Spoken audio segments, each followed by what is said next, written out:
사실 이 부분은 이제 물리학을 전공하신 분들이 설명을 드려야 훨씬 더 자세하게 설명을 드릴 수 있을 것 같은데요.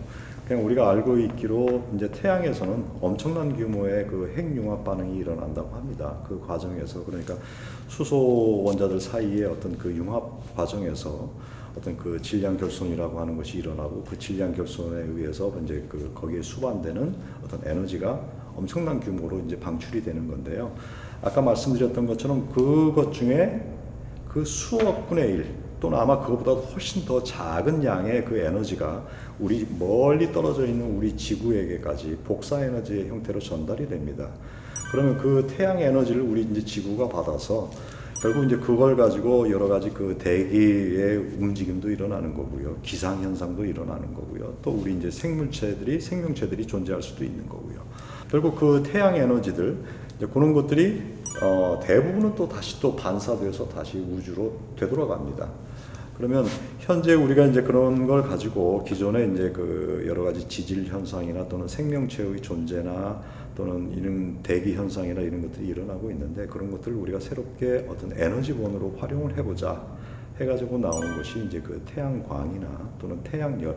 사실 뭐 태양열이라고 하는 것은 좀 오래전부터 썼을지도 모르겠습니다. 그 태양, 그 햇빛을 모아서 뭐 불을 피운다거나 또는 뭐 물을 덮인다거나 하는 그런 태양열 같은 거는 좀 더 오래전부터 사용을 했을 거라고 이제 생각을 하고요. 다만 이제 그런 그 빛을 받아가지고 그 빛 에너지를 전기 에너지로 이렇게 전환하기 위한 태양 전지라고 하는 것은 이제 비교적 최근에 이제 만들어진 어떤 그 전기전자 분야에서 나온 그런 기술이겠죠. 이제 그런 것들이 이제 모여서 태양광 모듈이라고 하는 걸 형성이 되는 거고요. 뭐 주위에서 우리가 볼 수 있는 그런 태양광 모듈들을 이렇게 설치를 해놓으면 그것이 이제 하루 종일 거기에 이제 비치는 그 태양 빛을 받아서 거기에서 이제 전기 에너지를 생산을 하는 거고요. 그 전기 에너지를 우리가 사용을 하는 거죠. 그다음에 이제 태양열이라고 하는 것은 뭐 우리 오래 전부터 있었지 않습니까? 그 집집마다 옥상에 그 태양열 그 보일러 비슷한 그런 난방용으로 쓰는 그런 그 태양열 시스템이 있었고요. 그게 이제 태양 에너지 형태가 되겠습니다. 시각적으로 봐도 여러분들이 태양열과 태양광을 좀 구분해 내실 수도 있을 거예요. 저 시골에 보면 농촌 애들 지붕에 저 몇 가지를 해놨어요. 근데 과거에 이제 태양열은 이제 순수하게 태양이 갖고 있는 에너지 중에서 뜨겁잖아요. 받으면 그걸로 그 열을 받아들이는 거예요. 쉽게 받아들일 수 있고 그 열을 또 어떤 쉽게 열을 전달해주고 온도를 끌어올릴 수 있는 전도체 이런 장치를 통해서 물을 뜨뜻하게도 만들고 하는 거에서 열을 자체를 가지고 활용하는 겁니다. 그래서 지붕에 보면 파이프식으로 되어 있는 게 이렇게 달려 있어요.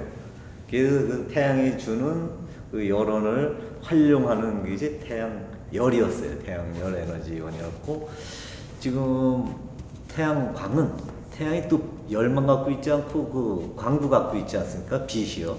그거를 갖다가 전기 에너지로 전환시켜서 그걸 전기 에너지라는 거를 만들죠. 그러니까 그 태양광은 지붕에 보시면은 납작한 판넬이 붙어 있어요. 그러니까 모양이 틀리죠. 그 판넬이 빛을 잘 받아서 그거를 전기 에너지로 전환시키는 이제 그 기술인데 사실 만져보면 태양광은 그렇게 뜨겁지 않습니다. 그런 식으로 빛과 열과 여기서 태양광, 태양열이 이렇게 아마 차별화되는가 아마 여러분들도 쉽게 구분해낼 수 있을 겁니다. 두 번째로는 풍력 에너지란 혹시 어떤 걸까요? 시중에 보면 되게 많이 돌아가고 있잖아요, 발전기가. 그것도 풍력 에너지. 풍력 에너지는 뭐 그렇게 생각하시면 되겠네요. 우리가 그 전기 모터에 건전지를 연결을 하면 그 모터가 돌아가지 않습니까? 그걸 거꾸로 생각을 하시면 됩니다. 다시 말해서 그 모터 부분을 이렇게 돌려서 거기에서 이제 거꾸로 전기를 이제 얻어내는 이제 그런 형태라고 생각을 하시면 상상을 하시면 되는데요. 사실 그럼 뭘 가지고 돌리느냐 하는 거에 차이가 있는 거죠. 그걸 이제 우리가 이제 발전기 또는 터빈이라고 얘기를 합니다만, 그럼 이제 수력이나 화력이나 또는 풍력이나 심지어 원자력까지도 똑같은 그 개념입니다. 뭔가 그 발전기를 돌리기 위해서 뭘 가지고 돌리느냐 하는 건데, 풍력 에너지라고 하는 것은 지금 말씀하신 것처럼 우리가 지금 대관령 풍력단지에서 볼 수 있는 것처럼 거대한 바람개비를 돌리면 거기에서 그 바람개비가 그 발전기를 구동을 시키고, 그러면 거기 DC 볼트가 나옵니다. 직류가 나오게 되는데요. 그 직류를 우리 이제 가정에서 사용하기 위한 그 AC로, 그러니까 교류로 이렇게 이제 그 전력을 변환시켜 가지고 우리 이제 가정에 공급을 하게 되는 거죠. 전기를 생산하는 거죠. 그리고 이제 화력이나 수력이나 또는 원자력도 다 마찬가지입니다. 이제 수력의 경우에는 이제 그 높은 댐에서 낙차를 이용해서 밑에 있는 터빈을 돌리게 되는 거고요. 화력, 원자력은 이제 물을 덮여서, 지열도 마찬가지입니다. 물을 덮여서 그 스팀을 가지고 발전기를 돌린다. 그 다음에 그 발전기를 돌렸을 때 나오는 그 직류, 그거를 이제 교류로 전환을 해서 우리가 그 일반 가정에서 사용하는 또는 그 일반적으로 사용하는 그런 교류 전원을 얻는다, 이렇게 생각하시면 됩니다. 다만 이제 그 풍력이라고 하는 것이 앞에서 얘기했던 이제 태양광하고는 조금 차이가 있을 수 있는데요. 그 부분에 대해서는 우리 원장님이 말씀하셔도 됩니다. 풍력에 대해서 얘기하면 저도 시각적인 얘기예요.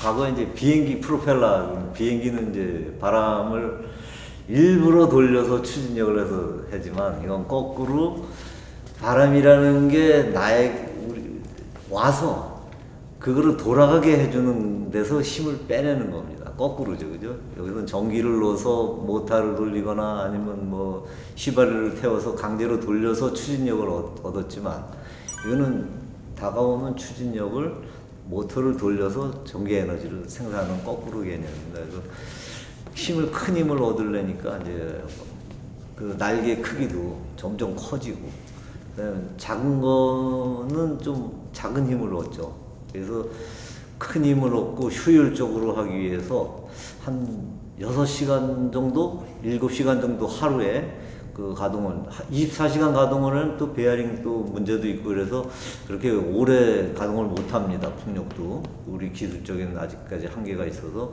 짧은 시간에 큰 에너지를 얻어내기 위해서는 날개도 점점 커지고 있는 상황이고요. 지금 과거에는 그 풍력 그 기둥 하나씩, 이제 기둥이 있고 날개 달리는 그거 한 대당 한 1메가와트 정도 생산을 했던 게 보급이 됐는데, 지금은 기술이 점점 좋아져서 5메가와트도 우리 국내 생산 가능할 정도로 우리 국내 기술과 세계적으로도 그 기술이 굉장히 향상되고 있습니다. 그럼 전기를 하루 만에 가장 많이 만들어내는 에너지는 풍력 에너지인가요?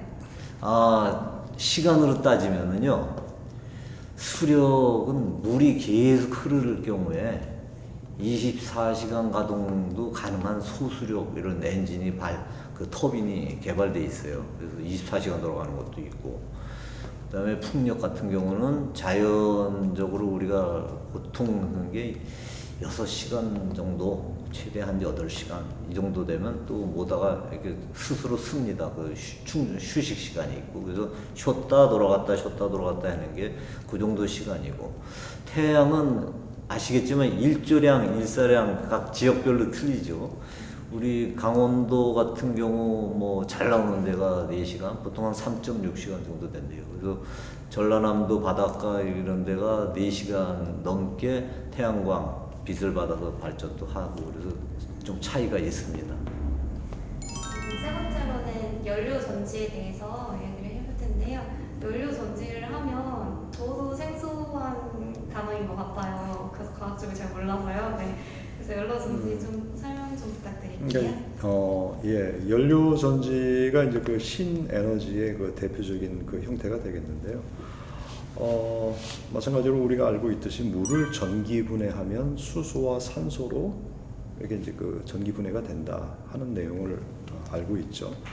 전기 분해를 해야 되니까 거기에 이제 전기를 통했을 때 그렇게 이제 전기 분해가 되는 것처럼, 그러면 그걸 또 거꾸로 생각을 해보면, 그러면 수소와 산소를 거꾸로 반응을 시키면 물이 생성이 되면서 거기에서 전기가 발생되겠다, 이렇게 이제 역으로 생각할 수 있는 거죠. 그것처럼 수소를 우리가 어떻게 해서든지 그 수소를 얻어서 그 수소를 산소와 반응시키면 거기에서 순수한 물이 이제 결과물로 만들어지면서 거기에서 전기 에너지가 생성되는 그런 형태가 이제 연료 전지입니다. 그러면 이제 그 수소하고 산소를 어떻게 반응시키느냐 하는 거에 따라서 여러 가지로 이제 구분을 하는데요. 그 수소와 산소를 이제 양극이나 또는 음극판에 이렇게 연결을 하고 그 사이에 그 반응을 좀 더 촉진시키기 위한 어떤 촉매 또는 뭐 전해질 그런 것들이 그 사이에 들어가게 되는데요. 그 전해질이 어떤 종류냐에 따라서 이제 여러 종류의 그런 그 연료 전지가 이제 그 나뉘어지게 되는 거고요.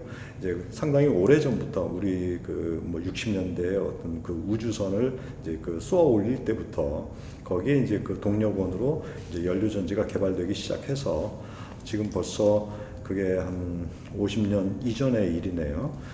그게 이제 최근에 와서는 이제 좀 더 효율도 좋고 그런 에너지 생산성도 높은 그런 연료 전지들이 계속 그 발전이 돼가고 있습니다. 원장님, 이러한 연료 전지는 어디에 많이 사용이 될까요? 연료 전지가 대규모 발전소 개념으로 지금들은 많이 씁니다. 왜냐하면은 우리가 재생에너지를 많이 써야 되기 때문에 아직도 에너지원을 많이 확보해야 되는 입장에서는 연료전지를 발전소급으로 많이 합니다. 그래서 뭐 10메가급 이상, 20메가 뭐 이렇게 해서 조그만 전지들을 많이 붙여서 이제 크게 만듭니다. 그렇지만 그거를 우리가 지금 LNG를 쓰고 있지 않습니까? 그 LNG를 가정에서도 씁니다. 지금도 연료전지 큰 발전소도 LNG를 탱크를 갖고 있거나 LNG를 공급을 정기적으로 받아서 가동을 하고 있는데요. 우리 가정에도 지금 LNG가 공급돼 있습니다. 그래서 가정용 소규모 연료전지도 보급을 할 수가 있습니다. 그렇지만 효율적인 측면, 지금 현재 싼 전기가 있는데 그 비싼 전기를 아직 가정 일반 세대층까지는 보급하기가 상당히 어렵기 때문에 효율적인 측면에서 지금은 큰 대규모 연료전지 쪽으로 쓰고 있습니다. 연료 전지에 대해서 조금 더 한마디 더 한다면은요. 그 연료 전지의 경우에는 그래서 아까 말씀드렸던 것처럼 그럼 이제 수소와 산소를 반응시켜서 전기 에너지를 얻는다 이렇게 말씀을 드렸는데요. 뭐 산소라고 하는 것은 이제 공기와 반응시킨다 이렇게 생각하시면 될 것 같고요. 그러면 이제 그 원료가 되는 수소를 어디서 얻을 거냐 하는 것이 문제가 되는 거죠. 물론 이제 그 수소라고 하는 것은 뭐 공기 중에도 많이 포함되어 있는 그런 원소이기도 합니다만 그것을 우리가 이제 연료로 사용하기 위해서는 수소를 어디서든 이제 충분히 공급할 수가 있어야 되는데 뭐 우리가 알 수 있는 거는 이제 그 일반 그 메탄 가스나 그러니까 그 석유나 또는 뭐 이런 그 탄소 화합물에 들어있는 그런 그 부생 가스라고 하죠. 그런 가스로부터 우리가 그 추출 과정에서 같이 만들어지는 수소를 이제 이용을 한다거나 따로 저장을 해서 이용을 한다거나 또는 다른 것은 또 뭐가 있을까요? 그 전에 또 뭐 같은 그 과정이긴 하겠습니다만 아예 물을 전기분해해서 거기서 나온 또 수소를 또 여기다 쓸 수도 있겠죠. 뭐 들어보셨을 겁니다. 뭐 그린 수소나 그레이 수소나 또는 블루 수소나 이런 이제 얘기들 하는데 그레이 수소라고 하는 것은 정말 그 석유 화합물 또는 그 화학 공정에서 부생돼서 나오는 그 수소를 그레이 수소라고 얘기를 하고요. 물을 전기분해해서 나오는 수소를 이제 그 그린 수소라고 얘기합니다. 그러면 거기서 그린이나 그레이라고 하는 것은 그 수소를 생산하는 과정에서 추가적인 어떤 온실가스의 배출이 있었느냐 또는 그렇지 않느냐 하는 걸 가지고 구분을 한 건데요. 그럼 또 이렇게 생각하실 수 있어요. 수소와 산소를 결합시켜서 연료전지를 통해서 전기 에너지를 얻겠다고 하는데 그러면 그 수소를 얻기 위해서 전기를 공급을 해가지고 물을 분해해가지고 또 거기서 또 수소를 얻어서 그걸 다시 또 뭐 여기 연료전지로 쓴다. 그게 뭐 무슨 말이냐 하는 얘기를 생각을 하실 수 있거든요. 근데 이렇게 한번 생각을 해보시죠. 아까 앞서서 그 풍력 나왔었습니다만 사실 그 풍력 에너지라고 하는 거는 태양광에 비교해서 같은 에너지를 얻기 위해서 훨씬 더 넓은 면적이 필요한 것이 태양광입니다. 그것보다는 좀 더 좁은 면적을 가지고도 얼마든지 동일한 양의 에너지를 얻을 수 있는 것이 풍력인데요. 우리가 잘 알고 있듯이 그 풍력 에너지, 그 바람개비가 돌아가는 그 과정에서 굉장한 소음이나 또는 진동 또는 환경 오염이 발생한다고 알고 있습니다. 그래서 민원들이 굉장히 많은데요. 그런 육상 풍력을 대체해서 나오는 것이 해상 풍력입니다. 바다에다가 하는 거죠. 그래서 주로 그 유럽에 있는 국가들은 거기 자기들 그 국가 연안에 있는 그런 바다에 그런 해상 풍력 단지를 설치를 해서 거기에서 얻어지는 그 에너지를 사용을 하고 있습니다. 그러면 해상 풍력에서 얻어진 그 전기 에너지를 가지고 물 전기 분해를 해서 깨끗한 수소를 얻고 그 수소를 가지고 지금 연료 전지에 사용을 하게 됩니다. 그러면 그 연료 전지를 통해서 열과 전기 에너지가 얻어지게 되는데요. 전기 에너지는 우리가 필요한 어떤 그 전원으로 사용을 하는 거고요. 거기에서 나오는 열은 또 이제 급탕이나 난방용으로 이렇게 사용을 하게 됩니다. 대표적인 예로 그 영국에 있는 어떤 섬에서는 완전히 거기는 이제 에너지를 자립을 하고 있는데요. 그 섬에서는 그 옆에 그 바다에 해상 풍력 단지가 있어서 말씀드린 것처럼 그 해상 풍력 단지에서 얻어지는 그 전기 에너지를 가지고 물을 분해를 해서 거기에서 수소를 얻고 그 수소를 가지고 연료 전지를 통해서 그 지역 주민들이 써야 하는 그런 충분한 에너지원을 얻고 그러고도 남아서 이게 이제 섬이다 보니까 그 다른 지역으로 가는 그런 그 페리 선박들이 있죠. 그 선박의 연료로까지 이용하는 그래서 완전히 에너지 부분에서 자립한 그런 그 실례 사례가 있습니다. 이런 신재생 에너지는 저장하는 것도 되게 중요할 것 같은데요. 이런 에너지 저장 시스템 ESS라고 나와 있는데 이 ESS가 대체 무엇인지 설명 부탁드릴게요. 배터리라고 보시면 됩니다. 그러니까 우리가 충전을 시키면은 집에서도 다 떨어진 거에다 충전을 시키면 또 그거를 또 쓸 수 있지 않아요? 그런 식으로 생산된 전기를 저장시키는 배터리라고 보시면 됩니다. 그래서 그 전기 에너지 저장 장치를 ESS라고 해서 뭐 더 자세한 건 아니고요. 아까 우리 원장님이 그 말씀하셨어요. 그 예를 들면 풍력과 태양광을 비교를 했을 때 에너지 효율 면에서 봤을 때 그 에너지 효율이라고 하는 것은 우리가 이제 설치한 용량이 있는데 거기에 충분한 어떤 에너지를 우리가 얻느냐 하는 건데 그러면 말씀하셨던 것처럼 이제 하루에 일조량이 얼마나 되느냐 또는 그 하루에 이제 바람이 얼마나 많이 부느냐 하는 거에 따라서 이제 그게 달라지게 되는데 대략 그 풍력 에너지의 경우에는 한 25% 그러니까 말씀하신 것처럼 뭐 하루에 바람이 세게 부는 날이 한 6시간 정도 된다 이제 그런 의미라고 이해를 하시면 되겠고요. 그다음에 일조량으로 봤을 때 그 태양광 그 모듈을 이렇게 구동시키기에 이제 충분한 그런 일조량이 하루에 한 서너 시간 그래서 한 15% 정도 된다 이렇게 이제 보통 얘기를 합니다. 자 그런 걸로 보면 그러면 이제 우리가 전기라고 하는 것이 뭐 해가 떠 있을 때 또는 바람이 불 때 그때만 전기가 필요한 게 아니고 하루 종일 이제 그 전기가 필요한 거잖아요. 그러면 태양 에너지나 또는 그 풍력을 사용했을 때 이게 그 전기 공급이 뭐 불규칙하면 그거를 이제 그 안정적인 어떤 전기 에너지 또는 에너지원으로 사용하기에는 굉장히 좀 적합하지가 않은 거죠. 그렇기 때문에 그런 그 태양광이나 또는 우리가 풍력 에너지를 사용을 할 때 거기에서 생산된 전기를 그런 배터리와 같은 그 에너지 저장 시스템에다가 다 저장을 해놓고 그거를 우리가 이제 계속 지속적으로 이제 사용할 수 있게 하는 것이 에너지 저장 장치라고 생각을 하면 되고요. 또 우리가 또 그 심야 전기라고 하는 말도 많이 하죠. 낮에 그 전력 소비가 많을 때는 좀 비싸게 그 전기세를 내는 거고요. 심야 전력을 쓰면 이제 많이 그 소비가 많지 않은 그런 시간대에서는 또 이제 그 전기세를 좀 이제 작게 쓸 수 있게 그런 심야 전기라고 하는 것들이 있는데 그걸 또 지역적으로 보면 어느 지역에서는 뭐 예를 들어서 일조량도 좋고 바람 풍량도 좋고 그래서 에너지 생산이 굉장히 이제 충분하게 일어나는 지역이 있는가 하면 어느 지역에서는 또 동일하게 마찬가지로 그런 전기 에너지가 필요한데 그 지역에서는 뭐죠? 그런 그 에너지원이 충분하지 않은 경우도 있지 않겠습니까? 그러면 그런 지역에서 저쪽에 그런 그 충분한 에너지원이 있는 지역에서 생산된 에너지를 에너지 저장 시스템을 통해서 보관을 해서 그거를 이쪽에 공급해주는 그런 그 장치라고 생각을 하시면 됩니다.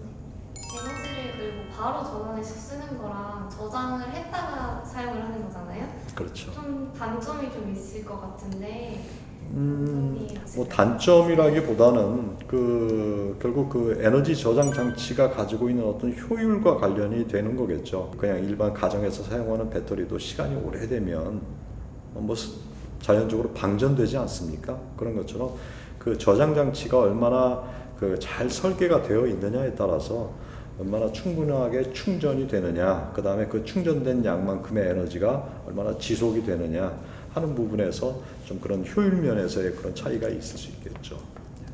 그 뭐 최근에 그 ESS가 좀 불안정하다.